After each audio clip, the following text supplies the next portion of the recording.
எந்த காலத்திலும் எந்த சூழலிலும் நம்முடைய கண்ணியத்தை இழக்கக்கூடாது என்றார்கள். நம்ம இமேஜை மட்டும் இழந்துடக்கூடாது. அல்லாஹ் பாதுகாப்பானாக. வாழ்க்கையில் எல்லாம் வரும் போகும், பணம் வரும் போகும், பதவி வரும் போகும், அந்தஸ்து வரும் போகும், சூழ்நிலைகள் மாறிக்கொண்டே இருக்கும்.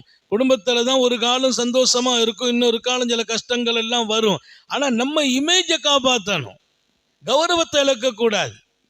கௌரவம் என்பது எப்போதும் பாதுகாக்கப்படணும்.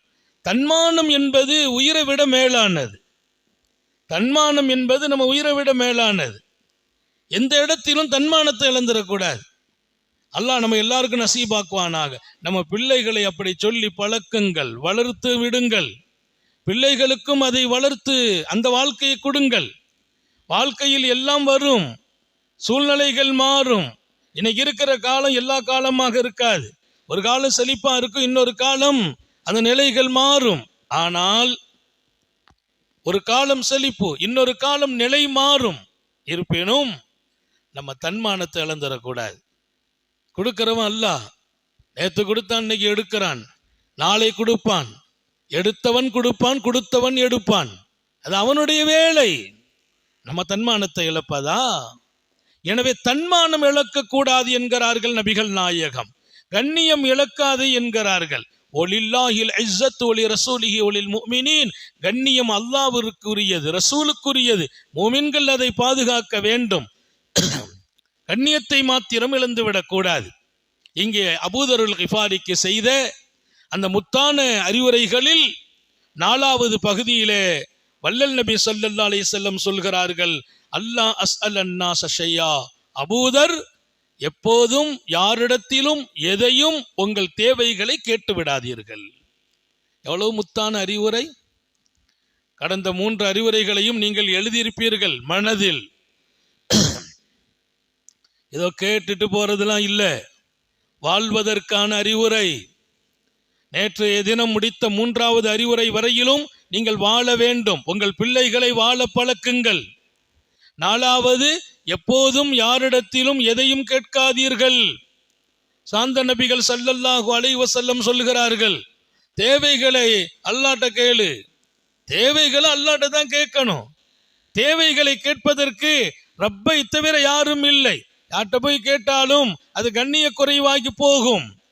எனவே கேட்க வேண்டாம் என்று காத்தமுன் நபியின் ஸல்லல்லாஹு அலைஹி வஸல்லம். அதனால தான் சம்பாதிக்கிற வாழ்க்கையினுடைய பரக்கத்தை பேசுனாங்க. உலகத்தில் ஒரு நபி வருமானம் ஈட்டுவதற்கு வழி சொன்னார்கள் என்றால் நபிகள் நாயகம். எப்படி சம்பாதிக்கணும்னு சொல்றாங்க. சம்பாதிக்க சொன்னது மட்டும் இல்ல, வருமானம் ஈட்டுவது ரொம்ப பிரியம் என்றார்கள். எந்த அளவிற்கு? இன்னல்லாஹ் யுஹிப்புல் மோமின் அப்துல் மோமின் அல் முஹ்தரிப். அல்லாஹ் யாரை நேசிக்கிறான் தெரியுமா? தொழில் செய்கிற மூமினை அல்லாஹ் நேசிக்கிறான். வருமானம் பண்ணும் மூமினை அல்லாஹ் நேசிக்கிறான். நபி பெருமானார், அல்லாஹ் நேசிக்கிற மூமின் யார்? முஹ்தரிப், தொழில் செய்பவர், வருமானம் ஈட்டுபவர். தொழில் சொன்னா சொந்த தொழில் மாத்திரமல்ல, வருமானம். அரசு ஊழியரா இருக்கலாம், சமூக பணியில் இருக்கலாம், ஏதாவது கடைகள் வைக்கலாம். அவரை அல்லாஹ் நேசிக்கிறான். ஏன்? ஹதீஸ், ஒரு அழகான ஹதீஸ் பதிவாகும். மன்தலபத் துன்யா ஹலாலன். உலகத்தை ஒருவர் சம்பாதிக்கிறார், ஹலாலாக சம்பாதிக்கிறார். ஏன் அவர் சம்பாதித்தார்? காரணம், இஸ்திஅஃபாஃபன் அனில் மஸ்அலா. யாரிடத்திலையும் போய் தன் தேவையை கேட்கக்கூடாது என்பதற்காக சம்பாதிக்கிறார். உலகத்தில் வருமானம், ஒரு கடை போடுகிறார், வியாபாரத்தை துவக்குகிறார். அது சின்ன தொழிலோ பெரிய தொழிலோ, யார்கிட்டையும் போய் கேட்கக்கூடாது. அதற்காக அவர் சம்பாதிக்கிறார். பெருமானாருடைய ஹதீஸ் நல்ல ஞாபகம் வையுங்கள். 2வது காரணம், வசாயன் அலா இயாலிஹி. அவர் குடும்பத்திற்கு உழைச்சி கொடுக்கணுங்கிறதுக்காக சம்பாதிக்கிறார். நம்ம குடும்பத்தை முன்னேற்றத்தில் கொண்டு வரணும். என் மனைவி நல்லா இருக்கணும், என் புள்ள நல்லா இருக்கணும், எதிர்காலம் நல்லா இருக்கணும். எங்க தேவையை போய் யார்கிட்டயுமே கேட்கக்கூடாது. அது ரசூலுடைய ஹதீஸ். அது தேவையை கேட்கக்கூடாதுங்கிறது பையத்து. பெருமானார் சஹாபாக்களுடைய கையில பையத்து கொடுக்கறாங்க. பையத்து கொடுக்கிற போது, அல்லாஹ்வை தவிர யாரையும் வணங்க மாட்டேன், இணை வைக்க மாட்டேன், திருட மாட்டேன் அப்படி சொன்ன ரசூல், யார்கிட்டையும் என் தேவையை கேட்க மாட்டேன். அப்ப அந்த வழி அடைக்கிறாங்க. எந்த வழியை திறக்கிறாங்க? சம்பாதிக்கிற வழியை திறக்கிறாங்க. இப்ப நான் கேட்காம எப்படி வாழ்றது? வருமானம் ஈட்டு. வருமானம் இப்படி இருக்க வேண்டும், நான் யாரிடத்திலையும் போய் கேட்கக்கூடாது என்பதற்காக. இரண்டாவது, என் குடும்பத்தை நல்ல நிலையில் கொண்டு வர வேண்டும், என் மனைவி மக்கள் ரொம்ப செழிப்பா இருக்கணும் என்பதற்காக. மூணாவது, என்னை சுற்றி இருக்கிறவர்கள், என் நண்பர்கள், என் அண்டை வீட்டார்கள், அவங்களுக்கெல்லாம் ஏதாவது ஹெல்ப் பண்ணணும் அப்படிங்கிறதுக்காக ஒருவர் சம்பாதிப்பாரா? சம்பாதிப்பதற்கு 3 நோக்கத்தை சொல்றாங்க ஸல்லல்லாஹு அலைஹி வஸல்லம். நல்ல கவனியுங்கள். முதல்ல சம்பாத்தியம் ஹலாலா இருக்கணும். அல்லாஹ் எல்லாருக்கும் தௌஃபீக் செய்வானா. உழைக்கணும், எந்த உழைப்பா இருக்கலாம், ஹலாலை மட்டும் கவனியுங்க. ஹலால் இல்லாத உழைப்பு அது எந்த வகையிலும் அனுமதி இல்லை, பரக்கத்தில்லை. அது நம்ம பிள்ளைங்களையும் பாதிக்கும். வருமானம் கடை வைப்பதா இருக்கட்டும், தொழில் வைப்பதா இருக்கட்டும், ஏதா இருக்கட்டும், ஹலால். கஷ்டத்தை போக்குறதுக்கு ஹராமுல போய் இறங்குறதா? ஹராமான வருமானமோ ஹராமான உழைப்போ ஹலாமான வழியில பணம் வருவதோ அது கஷ்டத்தெல்லாம் போக்காது, இன்னும் கஷ்டத்தை கூட்டிரும். தொழில் செய்யறதுக்காக வேண்டி வட்டிக்கு பணம் வாங்கி தொழில் செய்யறதா? அது பரக்கத்தை போக்கிடும். நிறைய பேர் ஏதாவது தொழில் செய்யணும், ஒரு 10 லட்சம் ரூபா வட்டிக்கு எடுக்கிறது, வட்டிக்கு பணம் வாங்கி தொழில் செய்வதோ, வட்டிக்கு பணம் வாங்கி வீடு கட்டுவதோ டோட்டல் பரக்கத் போகும். அனுமதி இல்லை. நான் வீடு கட்டுறேன், ஒவ்வொரு செங்கலும் ஹலாலா இருக்கணும். ஒவ்வொரு செங்கலும் என் புள்ள வாழணும், பேரம்பேத்தி வாழணும், அடுத்த தலைமுறை வாழணும். ஹராமை வைத்து வீடு கட்டுவதா? வியாபாரம் துவக்குகிறேன், ஒவ்வொரு பணமும் ஹலால்.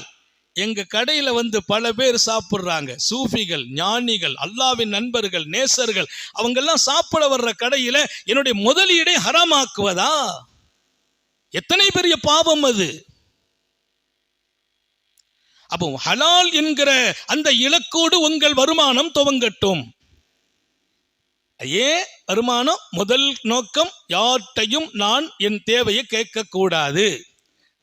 பெருமானாருடைய ஹதீஸ், பெருமானார் இஸ்திஃபாஃபன் அனில் மஸ்அலா, யாரிடத்திலும் கையேந்தாமல் இருப்பதற்காக வேண்டி நான் தொழிலை துவக்குகிறேன். அப்படி ஒருவர் வருமானம் பண்ணுகிறார். இரண்டாவது, சஅயன் அலா இயால், குடும்பத்தை நல்லாக்கணும். என் மனைவி, என் பிள்ளைங்க, என் மனைவி என் பிள்ளைங்களை நான் செழிப்பா வச்சுக்கிறணும். நம்ம சம்பாதிக்கிறது அவங்களுக்காக, அவங்களுக்கே கொடுக்காம சில பேர் சேர்த்து வைக்கிறாங்க. அதுல என்ன பரக்கத்? மனைவிக்கு கொடுக்கறது இல்லை, பிள்ளைங்களுக்கு கொடுக்கறது இல்லை. நல்ல காலங்கள் வருது, அவங்க ஏதாவது ஆசையா கேட்கறாங்க, கொடுக்கணும். வரம்பு மீறக்கூடாது. பிள்ளைகளுக்கு கொடுக்கிறோங்கிற பேரால் வரம்பு மீறாதீர்கள். மனைவிக்கு கொடுக்கிறோங்கிற பேரால் அவங்க தவறு செய்திடக்கூடாது. ஆனால் கொடுக்கணும், செழிப்பா கொடுங்க, பரக்கத்தா கொடுங்க. வீட்டு செலவை விசாலமா செய்யுங்கள். வீட்டு செலவில் கணக்கு பார்க்காதீர்கள். நல்லா எடுத்து செய்யணும். மனைவி மக்களுக்கு நல்ல தரமான சாப்பாடை கொடுங்கிறான் அல்லாஹ். கொடுக்கிறது தரமா இருக்கணும், குவாலிட்டியா கொடுக்கணும். மட்டமான பொருள் நம்ம பிள்ளைங்க கடையில வாங்கி சாப்பிட அனுமதிக்காதீர்கள். குவாலிட்டி என்பது இஸ்லாத்தினுடைய இலக்கு. அது என் புள்ள சாப்பிடுற ஒவ்வொன்றும் குவாலிட்டியா இருக்கணும். தரம் இல்லாத பொருள் அனுமதி இல்லை, அதை தவிர்த்து விடுங்கள். மட்டமா ஒரு பொருள் இருக்குது 100 ரூபாய், அதே பொருள் 50 ரூபாய், அது மட்டமானது, கம்பெனி இல்லை, அதை சாப்பிட தவிருங்கள். 1000 நோய்களை சந்திக்கணும். அப்போ உண்ணும் உணவும் தரமாக, என் மனைவி மக்கள் நல்லா இருக்கணும் என்று நான் வருமானம் பண்ணணும். மூணாவது, தாத்துபனலாஜார், நம்மளை சுத்தி இருக்கிறவங்களுக்கு ஹெல்ப் பண்ணணும். அதுவும் நோக்கம். சில பேர் தான் மட்டும்தான் அப்படின்லாம் இல்லை, நம்ம சுத்தி இருக்கிறவங்களுக்கு ஹெல்ப் பண்ணணும். நம்மளால என்ன முடியும்? எல்லாம் கொடுக்கணும் தேவையில்லை. பக்கத்துல கஷ்டப்படுறாங்க, ஏதாவது நம்ம நாடி ஒருத்தர் வந்தார், ஏதாவது அவர்களுக்கும் கொடுக்கணும். என் வருமானத்தில் நான் மாத்திரம் வாழ்வதல்ல, என்னை சார்ந்து இருக்கிறவங்க, அக்கம் பக்கத்தில் உள்ளவங்க, ஏழபாளைகள், அவங்களுக்கு ஹெல்ப் நடக்கணும். சொல்கிறார்கள் நபிகள் நாயகம் ஸல்லல்லாஹு அலைஹி வஸல்லம். என்ன நடக்கும்? நாங்க அந்த ஹதீஸை பார்த்தா எல்லாருக்கும் ஆசை வரும். நம்ம உலகத்துல இருந்து யாருக்கும் சுமையாலாம் இருக்கக்கூடாது. பெருமானார் ஸல்லல்லாஹு அலைஹி வஸல்லத்திட்ட வந்து சொல்லப்பட்டுச்சு, அவர் வருமானம் பண்றார், இவர் ஒரு வருமானத்துல வாழுகிறார், ஆனா இவர் நிறைய இபாதத்து செய்கிறார். கண்மணி ஸல்லல்லாஹு அலைஹி வஸல்லம் ஒரு கட்டத்தில் எப்படி சொன்னாங்களா, உன்னை விட வருமானம் பண்ணி யார் வருமானத்துல நீ சாப்பிட்டு வாழுகிறாயோ, வணங்குகிறாயோ, அவரே சிறந்தவர். அவர் சிறந்தவர். நான் வணங்குகிறேன், அவர் உழைக்கிறார், அவர் உழைப்பில் நான் வாழுகிறேன், உன்னை விட அவர் சிறந்தவர். ஏன்? உனக்கும் சாப்பாடு போடுறார் இல்லையா? உனக்கும் சாப்பாடு போடுறார். நான் இளைஞர்களுக்கு சொல்லுகிறேன், உழைப்பில் வாழுங்கள், பிறர் உழைப்பில் வாழக்கூடாது. நம்ம உழைப்பில் பல பேர் வாழணும்.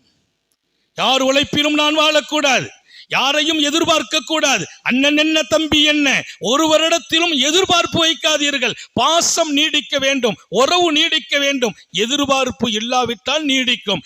எதிர்பார்ப்பு இருக்குமா, கொஞ்சம் கொஞ்சமா நம்மளை விட்டு அவங்க கட் பண்ணிடுவாங்க. அண்ணன் ஏதாவது நீங்க எதிர்பார்த்தீங்கன்னா உங்க அண்ணன் உங்க உறவை கட் பண்ணிடுவார். இதுதான் உலகம். நம்ம கையில இருக்கணும். இருக்கிற வரைக்கும் நம்மோடு மக்கள். நல்ல ஞாபகம் வையுங்கள், இருக்கிற வரைக்கும் நம்மோடு மக்கள். எல்லாரும் நம்ம வீட்டுக்கு வருவாங்க, எல்லாரும் போவாங்க, எல்லாரும் கண்ணியப்படுத்துவாங்க. நம்ம கொஞ்சம் கையில ஒண்ணும் இல்லாம ஆயிட்டோமா அவ்வளவுதான். சுஃபியானு சௌரி பெரிய சூஃபி, பெரிய ஞானி. அவர் சொல்வாங்க, பணம் என்பது முக்கியம், பணத்தை கொஞ்சம் சேமிச்சு வைங்கப்பா, பாதுகாப்பா வைங்க, இல்லைன்னா உங்களை கை துண்டு போல் மக்கள் கசக்கி விடுவார்கள். கை துண்டாக ஆக்குவாங்க. கைத்துண்டை வச்சு இப்படி ஒரு கசக்கிற மாதிரி உங்க மதிப்பு போகும், மரியாதை போகும். நம்ம வீட்டில் வந்து நல்லா இருக்கீங்களான்னு விசாரிச்சவங்க எல்லாம் இப்ப வரமாட்டாங்க. ஏன்? நம்மகிட்ட ஒண்ணும் இல்லை. மௌத்தாகும் போது பணத்தையும் சொத்தையும் வைத்து விடைபெறும் மனிதனே சிறந்தவன் என்றார்கள் நபிகள் நாயகம். சும்மா போக கூடாது, என் பிள்ளைகளுக்கு சொத்து வச்சுட்டு போகணும், நான் சிறந்தவன். ஹதீஸ் புகாரி ஷரீஃப்ல பதிவாகுது. ஒரு மிகச்சிறந்த வாழ்க்கை நபிகள் நாயகம் ஸல்லல்லாஹு அலைஹி வஸல்லம் கற்றுக் கொடுத்த வாழ்க்கை. என் தன்மானம் என்பது காப்பாற்றப்பட வேண்டும், யார்ட்டையும் போய் கையேந்த கூடாது. அப்படி ஒரு நோக்கத்தில் சம்பாதிக்கிறாரா, அவர் அல்லாவை சந்திப்பார். கல் கமரி லைலத்தல் பத்ர். அவர் அல்லாவை சந்திக்கும் நாள் அவர் முகம் 14ஆம் ராத்திரி சந்திரனை போல் பிரகாசமாக இருக்கும். அல்லாஹ் எல்லாருக்கும் தௌபி செய்வானா. சந்திரனை போல பிரகாசம் என்பதே உயர்வு. 14ஆம் ராத்திரியின் சந்திரன், 14ஆம் இரவு முழு சந்திரன் இருக்கும். 14ஆம் இரவு பௌர்ணமி, புல் வெளிச்சம். அதுபோல் இந்த முகம் இருக்கும். எந்த முகம்? உழைப்பாளியின் முகம். ஏன்? அல்லாஹ் அவரை நேசிக்கிறான். உயரிய குறிக்கோளோடு நான் வாழ வேண்டும். வாழ்க்கை என்பது அல்லாஹ் கொடுத்தது, ரசூல் கொடுத்தது. அல்லாஹ்வுக்கு நன்றியோடு ரசூலுக்கு முஹப்பத்தை காட்டி வாழணும். இந்த வாழ்க்கையில் நான் தன்னிறைவு பெறுவதற்கு நம்ம சம்பாதிச்சு வாழ, நம்ம உழைச்சு வாழணும். இந்த வாழ்க்கையை கற்றுக் கொடுத்துட்டு தான் பெருமானார் பையத்துல கேட்கிறாங்க, அல்லாஹ்வை வணங்குவேன், அல்லாஹ்வுக்கு இணை வைக்க மாட்டேன், திருட மாட்டேன், விபச்சாரம் செய்ய மாட்டேன், கொலை செய்ய மாட்டேன், யாருக்கும் தீங்கு செய்ய மாட்டேன், கையை பிடிச்சு பையத்தை வாங்கிட்டு யாரிடத்திலும் என் தேவையை கேட்க மாட்டேன் என்று பையத்து வாங்குறாங்க. அப்ப தீன் என்பது தொழுகை, ஷிர்க் இல்லை, திருட்டு இல்லை, கொலை இல்லை, யாருக்கும் தீங்கு செய்ய மாட்டேன் என்கிற பையத்தை பெறுகிற அந்த ஈமான், யார்ட்டையும் எதையும் கேட்க மாட்டேன் என்பதும் அதில் சேருகிறது ரசூலுடைய பையத்தில். பெருமானார் இடத்துல ஒருத்தர் வந்து கேட்டார், கொடுத்தாங்க. ரெண்டாவது வந்து கேட்டார், கொடுத்தாங்க. மூணாவதும் கேட்டார், கொடுக்கறாங்க. ஹதீஸ் புகாரி ஷரீஃப்ல வருது. நான் சொல்றதெல்லாம் சஹியான ஹதீஸ். மூணாவது கேட்டாங்க, வாப்பான்னாங்க, உட்கார். அவர் பேர் ஹக்கீம். ஹக்கீம், இந்த பணம் இது இப்படிதான் பசுமையா இருக்கும், பச்சை பச்சைண்டு. கொஞ்சம் பச்சை பச்சை உள்ள இடத்துல தான் சொல்லுவாங்க பழமொழியில, பசை இருந்தா ஒட்டும், பசை இருந்தா அந்த மாதிரி. இது பசுமையானது. இதை பார்க்க பார்க்க ஆசை தான் வரும். இன்னொருத்தர் இருந்தால் வாங்கணும்னு எண்ணம் தான் வரும். எவ்வளோ அழகான அறிவுரை. உட்கார வச்சு சொல்றாங்க, இந்த பணம் அப்படித்தான்பா, ஆனால் ஒன்றை மட்டும் ஞாபகம் வச்சுக்கா, இதை நீ வாங்குற போது, எடுக்கிற போது போதும் என்கிற மனசோடு நீ எடுத்தால் இந்த பணத்தில் உனக்கு பரக்கத் செய்யப்படும். சகாபத்து நப்சுங்கிறாங்க ரசூல். போதும்ங்கிற மனசு மட்டும் சொல்லல, விரிந்த விசாலமான உள்ளத்தோடு அதை எடுத்துக்கா. ஒருத்தட்ட 10 ரூபா வாங்குற, அந்த 10 ரூபாயை பரக்கத்தா எடுத்துக்க, விசாலமா எடுத்துக்க, போதுங்கிற எண்ணத்தோடு எடுத்துக்க. பூரிக், இது பரக்கத் செய்யப்படும். இல்லை இன்னும் வேணும் இன்னும் வேணும் அப்படின்னு நம்ம கொஞ்சம் வளர்த்துக்கணும், அவட்ட வாங்கி இவட்ட வாங்கி சேர்க்கணும்னு நினைச்சியா, அது பரக்கத்து இல்லை. ஒன்ன சொல்லட்டுமா, உழைச்சி வாழ்வது எவ்வளவு பெரிய பரக்கத்து தெரியுமா?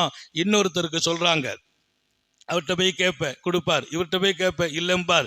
இது மாதிரி தன்மானத்தை இழந்து ஒவ்வொருத்தையா கேட்டு கேட்டு வாழ்ந்து கடைசியில் ஒரு விஷயம் உனக்கு தெரியுமா, நீ கேட்கிற வாசலை திறந்தால் அல்லாஹ் ரப்புல் ஆலமீன் உனக்கு வறுமையின் வாசலை திறப்பான். மன்பதா பாப சவால், கேட்கும் வாசலை ஒருவர் திறந்தால் பத்தா அல்லாஹ் அலை பாபல் ஃபக்ர், அல்லாஹ் வறுமையின் வாசலை திறப்பான். கையேந்தி விட்டாயா மௌத்து வரைக்கும் ஏந்த வைப்பான். அது ஒரு வாழ்க்கை. நமக்கு சொன்னாங்க அவன் எப்படி கேட்டாலும் கொடுங்கிறாங்க. உலகத்துல நபிய மாதிரி அட்வைஸ் யாரு பண்ண முடியும்? கேட்டால் கொடு. அவன்கிட்ட சொன்னாங்க கேட்காதே. இன்னொரு ஹதீஸ் எப்படி? யாரு கேட்டாலும் கொடுங்கள். அவன் குதிரைக்கு மேல வந்து கேட்டாலும் கொடு. குதிரையில் வர்றவன் வசதியோடு தானே இருப்பான், செழிப்பா தானே இருப்பான். அப்ப சில பேருக்கு நமக்கு என்ன கூட யோசனை இருந்துச்சு, குதிரைக்கு மேல வந்து கேட்பான்னாண்டு. இப்போ யானைக்கு மேலே வந்து கேட்கறான். யானைக்கு மேல வந்து கேட்கறான். குதிரைக்கு மேல வந்து கேட்பானா அப்படிங்கிறது போக யானைக்கு மேல, யானை வரும், யானைக்கு மேல வந்து ஒவ்வொரு வீடு வீடா வந்து கேட்டுட்டு போறான். நம்ம கொடுக்கறோம். 5 பழத்தை கொடுத்தோம்னா யானைக்கு 2 பழம், பெட்டிக்கு 3 பழம். சரி, வேற விஷயம். பெருமானார் ஸல்லல்லாஹு அலைஹி வஸல்லம், நீ கையேந்தாதே, ஆனால் ஏந்துபவனுக்கு இல்லை என்று சொல்லாதே. நீ ஏந்த கூடாது. எதுல் உல்யா கைரும் மின் எது சுஃபுலா. உனக்கு நான் சொல்லட்டுமா, உன் கை மேலே இருந்தால் அல்லாஹ்வே பிரியப்படும் கரம் அந்த கரம் என்றார்கள். உன் கரம் மேலே இருந்தால் அல்லாஹ்வே பிரியப்படும் கரம் அது. அன்பளிப்புகளுக்கு அனுமதிங்கிறத தாண்டி மறுக்க கூடாது. பெருமானார்ட்ட கொண்டு சஹாபாக்கள் கொட்டுவாங்க, பெருமானார் வாங்குவாங்க, அனுபவிப்பாங்க. இன்னும் யாரு கொடுத்தாங்களோ அவங்க முன்னால அதை காட்டுவாங்க. ஒரு ஜுப்பா வந்துச்சா அந்த சட்டையை போடுவாங்க, அவங்க கொடுத்தவங்க முன்னால போட்டு காட்டுவாங்க. ஏன்னா அவர் திருப்திப்படுவார். ஏன்னா நம்ம பணக்காரங்களா இருக்கோம், வசதியா இருக்கோம், யாட்டையும் வாங்கக்கூடாது அப்படின்னு நீங்க உட்காந்து உங்களுக்கு யாராவது ஒருத்தர் வீட்டில இருந்து அவங்க வீட்டில் ஒரு நல்ல நெய்ச்சோரை சமைச்சு கொடுத்து விடுறார், நாங்க யாட்டையும் வாங்க மாட்டோம், அது தடை என்றார்கள் சாந்த நபிகள். அன்பளிப்பை மறுக்காதீர்கள், அதை என் சுன்னத் என்றார்கள். நம்ம வீட்டுக்கு வர்ற சாப்பாடு வேண்டாம்னு சொல்லக்கூடாது. நம்ம வீட்டுக்கு வரும், பக்கத்து வீட்டுல சமைச்சு கொடுப்பாங்க, அவங்க நம்மளை விட கஷ்டமானவங்களா தான் இருப்பாங்க. பக்கத்து வீட்டுக்காரங்க ஏழை, நம்ம வசதியா இருப்போம், நம்ம வீட்டுக்கு அவங்க கொடுப்பாங்க. வேண்டாம்னு சொன்னால் அது ரசூலின் சுன்னத்துக்கு மாற்றம். ஏழை வீட்டுல இருந்து பணக்காரன் நான் வாங்குறதா? வாங்கணும், அது அன்பளிப்பு. அன்பளிப்பு ஏழை பணக்காரருக்கு கொடுக்கலாம், பணக்காரர் ஏழைக்கு கொடுக்கலாம். அன்பளிப்பு வரும்போது நான் கை நீட்டுவது ஹராம் அல்ல, சுன்னத். ஞாபகம் வையுங்கள், எல்லாம் பாடம். ஆனா அன்பளிப்பினுடைய இன்னொரு கண்டிஷன், கொடுத்த அன்பளிப்பை சொல்லி காட்டக்கூடாது. கொடுத்த அன்பளிப்பை சொல்லி காட்டக்கூடாது. சில பேர் கொடுத்துட்டு கடைசி வரைக்கும் சொல்றது, விடுறதே இல்லை. பார்க்கும் போதெல்லாம் அதெல்லாம் அந்த அந்த அந்த ஒரு கழுத்தில் ஒரு ஜெயின் போட்டுக்காரு பாருங்க, அவருக்கு பேர் வைக்கும்போது நான் தான் கொடுத்தேன், அவருக்கு பேர் வைக்கும்போது இவர் கொடுத்தார் அந்த ஜெயின். அந்த ஜெயினை அத்து போய் இப்போ புதுசா போட்டுக்கிட்டு இருக்காரு. ஒரு பார்வை மக்கள்கிட்ட இருக்குது. கொடுத்ததை சொல்லி காட்டுற ஒரு வாழ்க்கை, அது நல்ல வாழ்க்கை இல்லை. தர்மத்தை கூட சொல்லாதீங்கிற அல்லாஹ். கவுலும் மாரூஃபுன் கைரும் மின் சதகத்தின் யத்பவுஹா அதா. தர்மத்தை கொடுத்துட்டு சொல்லி காட்டி நோவினை கொடுப்பதை விட நீ தர்மமே கொடுக்க வேண்டாம். நல்ல வார்த்தையை சொல்லி அனுப்பிடு. தர்மம் கொடுத்துட்டு நோவினைப்படுத்துகிறாய். உனக்கெல்லாம் பொழைக்க தெரியாதா? உனக்கெல்லாம் வயசா இல்ல, உனக்கு உடம்பா இல்ல, தெம்பா இருக்கிறாயே, சம்பாதிக்க வேண்டியது தானே, அந்த வேலை உனக்கு இல்ல. அவன் மீது நீ பொறுப்பாளனா? அவன் வாங்குறான், நீ கொடுத்துரு. ஆனால் நீங்கள் வாங்காதீர்கள். யாசகம். எப்பா ஹக்கீம், இந்த பணத்தை அடிக்கடி வந்து கேட்காதப்பா, நீ கேட்ட நான் தர்றேன், 2வது கேட்ட தந்தேன். ஆனா ஞாபகம் வச்சுக்கா, இது எப்பவுமே பார்த்து பார்த்து கேட்க கேட்க ஆசை வந்துகிட்டே தான் இருக்கும். போதும்ங்கிற மனசோடு வாங்கினால் பறக்க செய்யப்படும். நான் சொல்லட்டுமா, இதை வாங்கி கை நீட்டினால் வறுமையின் வாசல் என்று இன்னொருத்தருக்கு சொன்ன ரசூல், கியாமத்து நாளையில் அவர் வரும்போது முகத்துல கருப்பு புள்ளி இருக்கும் என்றார்கள். இன்னொரு இடத்துல முகத்துல சதை இருக்காது என்கிறார். முகத்துல சதை இருக்காது. அப்போ வாங்குற வாழ்க்கை என்பது, அதுல இருந்து அல்லாஹ் நம்மளை பாதுகாக்கணுங்கிறதுக்காக யாரிடத்திலும் எதையும் கேட்க கூட. சஹாபாக்கள் எதையுமே கேட்கல, பொருளை மட்டும் இல்ல, எந்த ஒரு தேவையை கூட கேட்கறது இல்லை. அதை எடுத்துட்டாங்கன்னா கேட்க மாட்டாங்களாம். சுப்ஹானல்லாஹ். அதெல்லாம் அந்த பையத், அது நபிட்ட நாங்க வாங்கின பையத், ஒப்பந்தம். ஒருத்தர் ரசூல்கிட்ட வந்து கேட்டார், சொன்னாங்க, இங்க வாப்பா, காசு இருக்கா, வீட்டுல என்ன இருக்கு? அந்த நிகழ்ச்சி முன்பின் அறிவிப்புல சில பேர் அது சகியான நிகழ்ச்சி இல்லைங்கிறாங்க. ஆனால் இங்கே அந்த பாடம் ஒரு பெரிய பாடம். உங்க வீட்டுல என்னப்பா இருக்குது?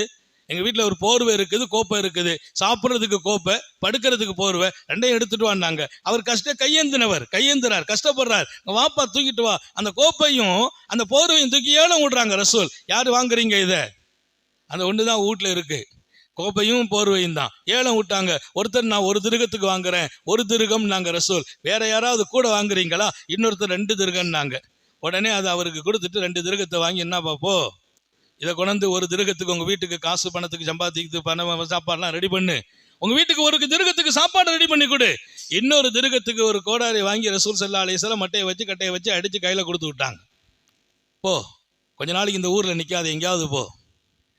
அப்படி ஒரு நிகழ்ச்சி நான் பார்த்தேன். சாலிஹீன்கள் எழுதுறாங்க.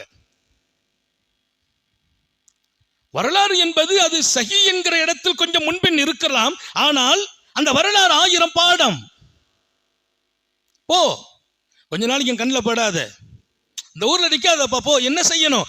எங்கேயாவது விறகு வெட்டி கிராமங்களில் போய் அதை வித்து பொழைச்சி கொஞ்சம் காசை சம்பாதிச்சுக்கா. ஒரு 15 நாள் கழிச்சு அவர் வந்தார். யார சொல்லலாம், விறகு வெட்டினேன், உழைச்சிட்டேன், சம்பாதிச்சேன், அங்க போனேன், இவன் கை நிறைய காசு கொண்டிருக்கேன்னார். அல்ஹம்துலில்லாஹ். சொன்னாங்க, இது எவ்வளவு கண்ணியமான வாழ்க்கைப்பா.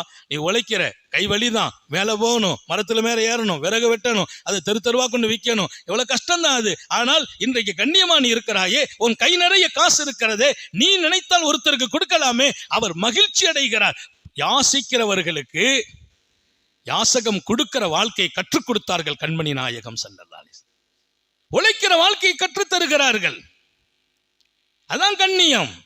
அதனால எப்பவும் யார்ட்டையாவது போய் நான் ரொம்ப கஷ்டப்படுறேங்க, முடியலைங்க என்னால, அப்படியெல்லாம் சொல்றத தவிர்த்து விடுவோம். யார்ட்டையுமெல்லாம் சொல்லக்கூடாது. ரொம்ப கஷ்டமா இருக்கு, இப்ப நம்ம நிலைமையெல்லாம் ரொம்ப இதா இருக்குது. எதிர்பார்ப்புடைய உள்ளத்தோடு பேசாதீர்கள். எதிர்பார்ப்புங்கிறது கேட்கறது மட்டுமில்லை, எதிர்பார்ப்புடைய பேச்சே பேசாதீர்கள். நம்ம நிலைமை கொஞ்சம் மோசமா இருக்குது. பிள்ளைங்கெல்லாம் பயிரா ஆயிட்டு இருக்கிறாங்க, கல்யாணம் முடிக்கணும், என்ன செய்ய போறேன்னு தெரியல. ஏன் பேசுகிறீர்கள்? அது உங்கள் இமேஜை குறைக்கும், உங்க கண்ணியத்தை குறைக்கும். அல்லாஹ்ட்ட பேசுங்கள், அவன் கொடுப்பான். சாலிஹீன்கள்ட்ட போய் துஆ செய்ய சொல்லுங்கள். அந்த துஆ உங்க வாழ்க்கையை மாற்றும். பெரியார்கிட்ட சொல்லலாம், கஷ்டப்படுறேன் துஆ செய்யுங்க, அது துஆவுக்காக. அதுவும் அவங்கள்ட்ட போய் எதிர்பார்ப்பு இருக்க கூடாது. ஹக்கீம் ரலியல்லாஹு தஆலா அன்ஹு பெருமானாருடைய அட்வைஸை வாங்கிட்டு போயிட்டார். இல்ல, சஹாபாக்கள் இதயத்துல சுமந்தாங்க. செய்தனா ஹக்கீம் ரலியல்லாஹு அன்ஹுடைய வாழ்க்கை வருது. அவங்க கேட்க மாட்டேன் நாயகமே, இனி தங்களுக்கு பின்னால என் ஹயாத்துல யார்ட்டையும் கேட்க மாட்டேன்னு சொல்லிட்டு போயிட்டாங்க. அவ்வளவுதான். போனவங்க கடைசி வரைக்கும் யார்ட்டையும் கேட்கலங்கிறது மட்டும் இல்ல, அபூபக்கர் சித்திக்குடைய காலத்துல அன்பளிப்பு வருது, வாங்கலாம், கூப்பிட விட்டாங்க. இங்க வாங்க, ஹக்கீம் கஷ்டப்படுறாருன்னு கூப்பிட விட்டாங்க. நான் வரமாட்டேன்ட்டாங்க. வந்து வாங்கிங்க. இல்ல, நான் பெருமானார் இடத்தில் கொடுத்திருக்கிறேன், என் மௌத் வரைக்கும் யாரிடத்திலும் வாங்க மாட்டேன், கேட்க மாட்டேன். மாத்திரமல்ல, என் பிள்ளைகளுக்கும் அந்த வாக்குறுதியை கொடுத்திருக்கிறேன். பெருமானார் ஸல்லல்லாஹு அலைஹி வஸல்லம் அட்வைஸ் பண்ணாங்க பாருங்க. 1க்கு 2 தடவை 3 தடவை கேட்ட போது கொடுத்த அந்த அட்வைஸ் அவருக்கு நாங்கள் பார்த்தோம். உமர் இப்னு கத்தாப் கூப்பிட விட்டார்கள், அப்போதும் வாங்க மாட்டேன் என்றால். அபூபக்கர் சித்திக்கிடத்தில் வாங்க மாட்டேன் என்றால். அவர் மௌத் வரைக்கும் வாங்கல. மௌத்தாகும் போது யாரிடத்திலும் யாசிக்காமல் மரணித்தார். அல்லாஹ் நம்ம எல்லாருக்கும் தௌபீக் செய்வானாக. ஒரு பெண்ணும் பெரிய வாழ்க்கை. நபிமார்கள் முன்மாதிரி. நபிகள் நாயகம் ஸல்லல்லாஹு அலைஹி வஸல்லம் சொல்வார்கள், நபிமார்கள் இப்ராஹிம் கலீலுல்லாஹ், அல்லாஹ் அவர்களை பெரிய நபியாக அனுப்பினான், பட்டு வியாபாரியாக அனுப்பினான். இப்ராஹிம் நபி பட்டு வியாபாரி. பட்டு துணிகளை அப்படியே கொண்டு போய் அவங்க வாழ்க்கையில பெரிய வியாபார வர்த்தகம், அது ஜொலிக்கும். அதுல அவங்க வாழ்க்கை விசேஷமான வாழ்க்கை. வசதியா வாழ்ந்தாங்க. எப்பவும் விருந்தாளிகளோட தான் சாப்பிடுவாங்க. விருந்தாளி இல்லாம சாப்பிடுறது இல்லை. எப்ப சாப்பிட்டாலும் ஒரு விருந்தாளி, 5 பேரு 10 பேரு. இப்ராஹிம் நபிக்கு பேரு அபுல் தைஃப், விருந்து ஓம்பலின் தந்தை. தனியா சாப்பிடுறதுலாம் இல்லை, வீட்டில் சாப்பிடுவாங்க. யாராவது 2 பேர் கூப்பிட்டு வருவாங்க. அடிக்கடி விருந்தாளிகள் வருவாங்க. விருந்தாளியே வரலையா, போய் ரோட்ல நின்று 2 விருந்தாளியை கூப்பிட்டு கூட உட்கார வச்சு சாப்பிடுவாங்க. சொந்த வியாபாரம், பட்டு வியாபாரம். ஹஜ்ரத் தாவூத் அலைஹிஸ்ஸலாம் இரும்பு தொழில் செய்தாங்க. இரும்பு தொழில். தாவூத் அலைஹிஸ்ஸலாம் அவர்களை அல்லாஹ் இரும்ப உருக்குவாங்க, அப்படி கையில வச்சு இரும்ப விளையாடுவாங்க. இரும்பு அவர்களுக்கு களிமண்ணாகவே மாறியது. சுபஹானல்லாஹ். அப்படி வளைச்சிருவாங்க. இரும்புல என்னமெல்லாம் செய்ய முடியும். உருக்கு சட்டையை உலகத்தில் முதல்ல செய்து கொடுத்தது ஹஜ்ரத் தாவூத் அலைஹிஸ்ஸலாம். உருக்கு சட்டை, போர்ல தன்னை காப்பாற்றிக் கொள்கிற அந்த அருமையான ஆடை இரும்பு சட்டையை ஹஜ்ரத் தாவூத் நபி உருவாக்கி தருகிறார்கள். தொழில் வளமிக்க ஒரு பெரிய பொருளாதாரம். அது இரும்பு வியாபாரம் நபிமார்களுடைய அது வியாபாரமா போச்சு. அந்த இரும்பை என்ன செய்ய முடியும், எப்படியெல்லாம் அதுல பணி. ஹஜ்ரத் தாவூத் அலைஹிஸ்ஸலாம்.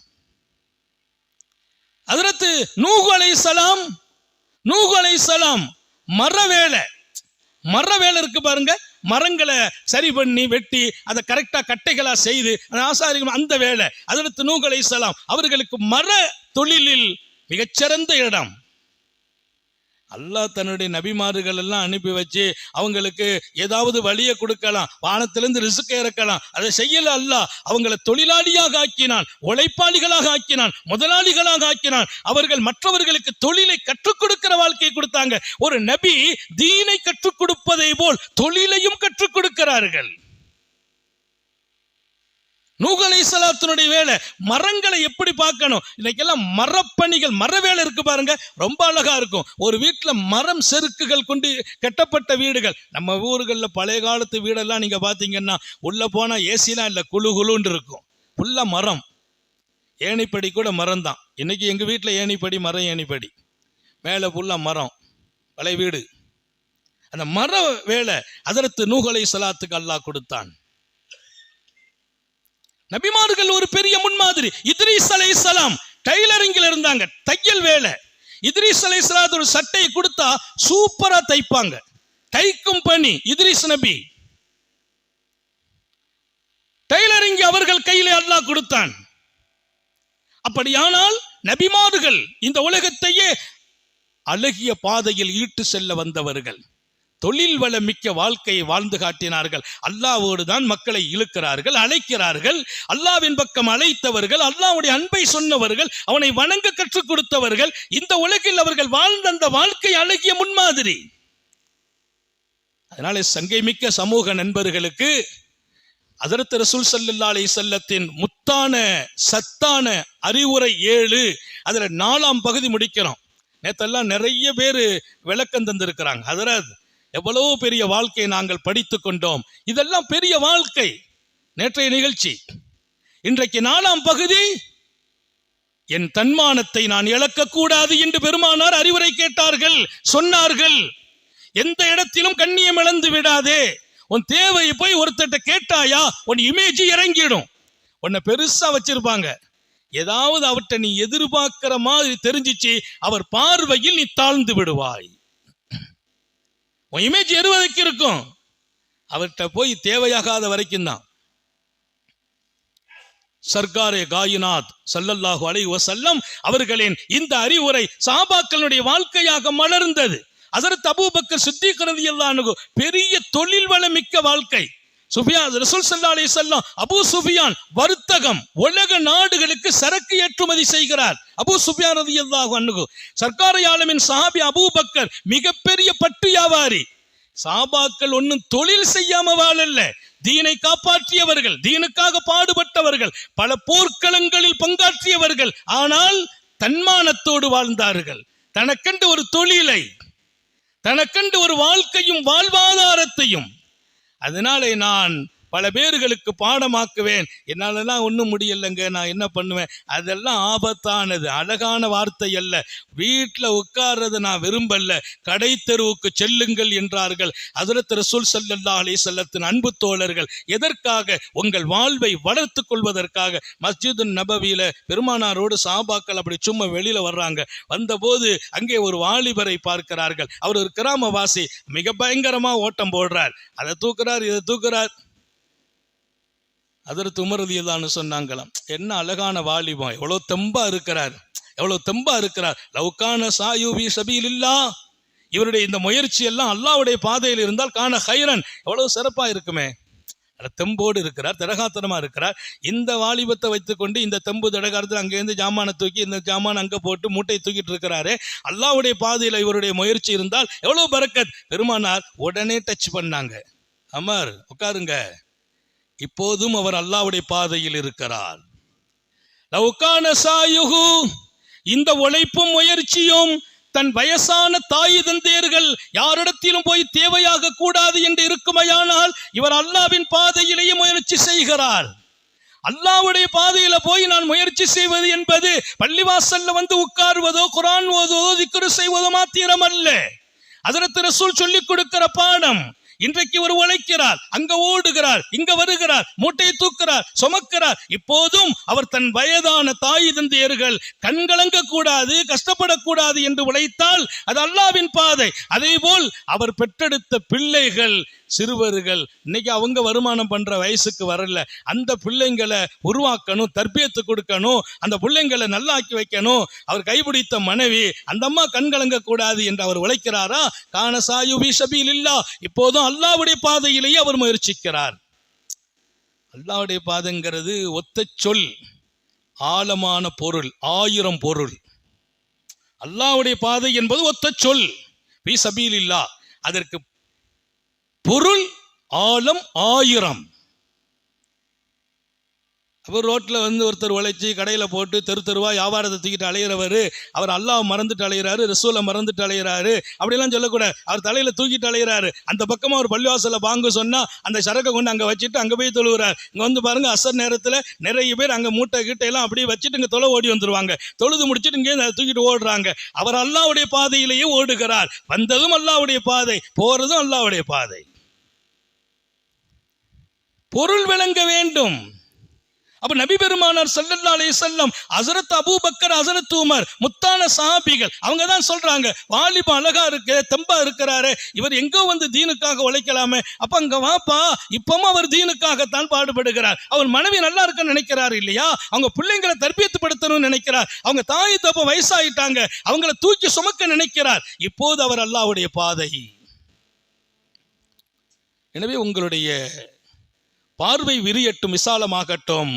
ஒரு வாழ்க்கை ரொம்ப முக்கியம். பெருமானார் பையத்து வாங்கிய வாழ்க்கை. நான் யாரிடத்திலும் எதையும் எப்போதும் கேட்க மாட்டேன்.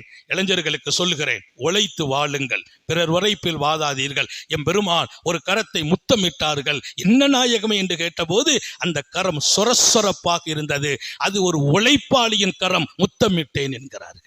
சொரசொரப்பாக அவர் நிறைய வேலை பார்த்து அது காட்சி போயிருக்கிறது. அந்த கரத்தை நான் முத்தம் விடுகிறேன். மாணவி முத்தமிட்ட கரம் காட்சி போன கரம், உழைப்பால், வேலை பளுக்களால். எனவே தன்மானத்தோடு வாழ்வதை நபி பெருமானார் சஹாபிகளுக்கு கொடுத்த அட்வைஸ் அது. இன்றைய அந்த வசியத்து நபியின் அறிவுரையில் 4ஆம் பகுதி, தன்மானத்தோடு வாழுங்கள், தேவைகளை சொல்லாதீர்கள். யாராவது நம்ம தேவை உள்ளவங்க விளங்குற மாதிரி கூட நடக்காதீர்கள். உங்கள் கண்ணியம், இமேஜ் எப்போதும் பாதுகாக்கப்பட வேண்டும். யாரிடத்திலும் எந்த தேவைகளும் எப்போதும் கேட்காதீர்கள். அப்படி சொல்லிவிட்டு உழைப்பின் வாசலை ரசூல் திறந்து வைக்கிறார்கள். அல்லாஹ் நேசிக்கிற மனிதனாக மாறுங்கள். இன்னல்லாஹ் யுஹிப்புல் முஃமினுல் முஹ்தரீஃப். அப்துல் மோத்தரீப் இன்னொரு ஹதீஸ்ல, அல்லாஹ் தொழில் செய்கிற, வருமானம் ஈட்டுகிற, சம்பாதிக்கிற மனிதனையே நேசிக்கிறான். அல்லாஹ் நம்ம எல்லாருக்கும் தௌஃபீக் செய்வானா.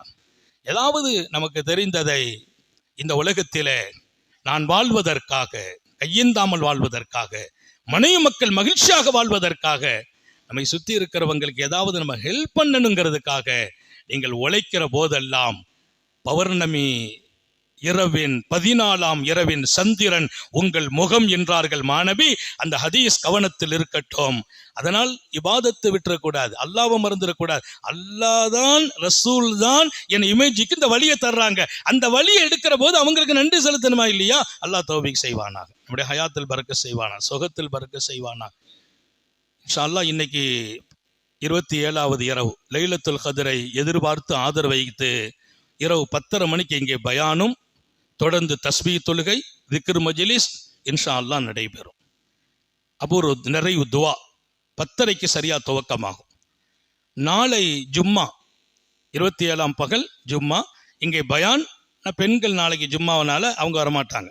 நான் சனிக்கிழமையிலிருந்து தொடர்ந்து மீண்டும் ஞாயிற்றுக்கிழமை நம்முடைய நிறைவு துவா. ஞாயிற்றுக்கிழமையோடு இந்த மஜ்லிஸ் முடியுது.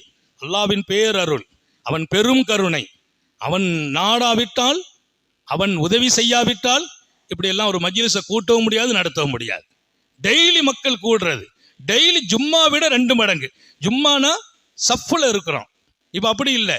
ஒரு சப்புல 5 சப்பு இருக்குது, எல்லாம் ஒட்டி ஒட்டி இருக்கிறோம். இவ்வளவு பெரிய மஜ்மா, ஒரு கூட்டம். அல்லாஹ்வுடைய ஏற்பாடு. அவன் வர வைத்தான், பேச வைத்தான், கேட்க வைத்தான். நீங்கள் நன்றி அல்லாஹ்வுக்கு சொல்ல வேண்டும். இன்னும் துஆ செய்யுங்கள், அல்லாஹ் ஹயாத் வரைக்கும் இதை நடத்த தௌஃபீக் செய்வானா. இதுக்கு பாடுபடுகிற ஒரு அழகான அமைப்பு. எதுவுமே ஒரு ஒரு கூட்டம் இருந்து ரெடி பண்ணணும். நம்ம செய்யறதுன்னு இருக்குது. அதை தாண்டி நம்முடைய அப்துல்சலாம் அண்ணனுடைய தலைமையில் விடிஎஸ் அண்ணன் இருக்கிறார்கள், இங்கே ஹபீபுர் ரஹ்மான், ஜப்பார் சார், காசியார் வாப்பா, உஸ்மான், இவங்களை எல்லாம் ஆரணி வாப்பா இதனுடைய தலைமை ஏற்படுத்திட்டு போனாங்க. இஹ்லாஸா துவங்குச்சு. இன்னைக்கு நான் கிட்டத்தட்ட 30 வருஷத்துக்கு மேல், 35 வருஷமாக அங்கே துவங்கி அந்த நிகழ்வு அப்படியே சுற்றி இங்கே பாதுகாக்கப்படுது. ஒரு காரியம் அல்லாஹ்ட்ட ஒப்புக்கொள்ளப்பட்டதுங்கிறதுக்கு அடையாளம் அது இஸ்திகாமத்தா இருக்கும், தொடர்ந்து இருக்கும். இந்த பள்ளிவாசலிலே வந்து நான் பணியை துவக்கும் போது கிட்டத்தட்ட நான் கல்யாணமெல்லாம் ஆகலை, எனக்கு வயசு 21 வயசு இங்கே துவக்கினேன். அப்பமெல்லாம் கருப்பு முடி, இவெல்லாம் வெள்ளை ஆயிட்டு எல்லாம்.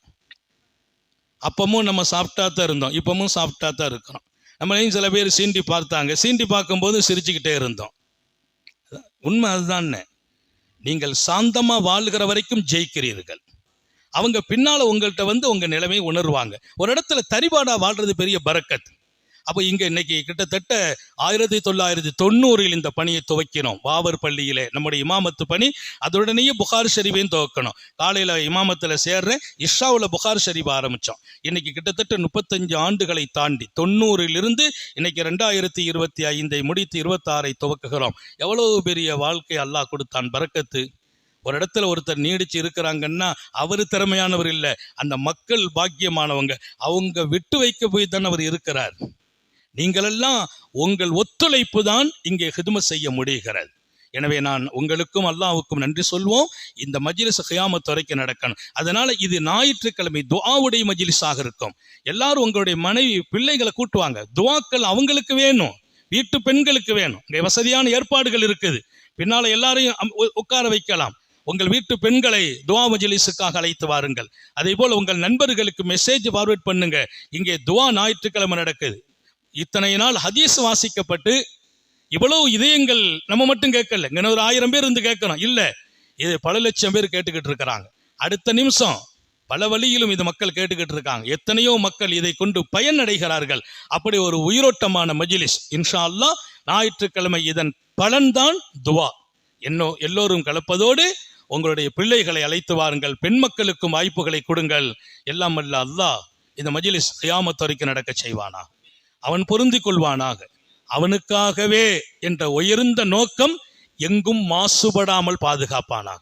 நீண்ட நெடிய நாட்கள் நோய் நொடிகள் இல்லாமல் உடல் ஆரோக்கியத்தோடு மன நிறைவோடு இன்பத்தோடு அல்லாஹுவை நின்று வணங்கி வழிபட்டு வாழும் நசீபையும் பாக்கியத்தையும் எல்லாம் அல்ல அல்லாஹ் உங்களுக்கும் எனக்கும் நம்மை ஈன்றெடுத்த தாய் தந்தையர்களுக்கும் நமது மனைவி மக்கள் உற்றார் உறவினர் யாவருக்கும் கொடுத்தருள் புரிவானாக. நமது உயிரினும் மேலான கண்மணி காத்தமுன் நபியின் சர்காரை ஆலம் சுந்தர நபிகள் ஸல்லல்லாஹு அலைஹி வஸல்லம் அவர்களை கனவிலும் நனவிலும் கண்டுகளிக்கும் பெரும் பாக்கியத்தை அல்லாஹ் நம் எல்லோருக்கும் கொடுத்தருள் புரிவானாக. நம்ம பிள்ளைங்களையும் பக்குவப்படுத்துங்க. நம்ம பிள்ளைங்களை கூட்டு வர வைக்கணும். பள்ளிக்கூடம் போறாங்க, காலேஜ் போறாங்க, அவங்களை அப்படி வாங்கணும். ஒரு ஞாயிற்றுக்கிழமை கூட்டுவாங்க, சனிக்கிழமை கூட்டுவாங்க. இந்த மாதிரி மஜ்லிஸ் அவங்க கேட்டு கேட்டு மாறணும். நான் ரொம்ப சந்தோஷப்படுற நிறைய இளைஞர்கள் இங்கே எங்கள் வீட்டு பிள்ளைகள், உங்களை எல்லாம் நான் மகிழ்ச்சியாக நம்ம ஊர் ஒவ்வொரு பையங்களையும் பார்த்தா சந்தோஷப்படுறோம். நம்ம பிள்ளைங்க இப்படிப்பட்ட மஜ்லிஸை கேட்டு அவங்க லைஃப் தான் நாளைக்கு இந்த சமூகத்தில் வெளிச்சமாகணும். நாம் உருவாகிறது மாத்திரம் அல்ல, என் பிள்ளைகளை உருவாக்கணும். இன்னைக்கு இந்த மஜ்லிஸை உருவாக்கின பெரியவங்க அல்லாமா ஆரணி வாப்பா, அவங்க மகனார் ஹபீபுர் ரஹ்மான் இங்க கொடுத்துட்டு போயிருக்காங்க. இருக்கிறார் ஹபீபுர் ரஹ்மான், அவர் அரசு ஊழியராக இருந்தவர். இன்னைக்கு இந்த மஜ்லிஸ் அவங்க தகப்பனாருக்கு பின்னால் அவர் ஒப்படைக்கிறார். இது மஜ்லிஸ்ல பொறுப்பு நிறைய பேர் இருக்கிறோம், அவருடைய மகன். அப்படி நாம நம்ம பிள்ளைகளை இதுல கொண்டு வரணும், நம்ம மக்கள் இங்க வரணும், நம்ம பையங்க இங்க வரணும். அல்லாஹ் எல்லாருக்கும் தௌஃபீக் செய்வானா. வாஹிரு தஅவானா அனில் ஹம்துலில்லாஹி ரப்பில் ஆலமீன். அஸ்ஸலாமு அலைக்கும் வரஹ்மத்துல்லாஹி வபரகாத்துஹு. ஸல்லல்லாஹு அலா முஹம்மத் ஸல்லல்லாஹு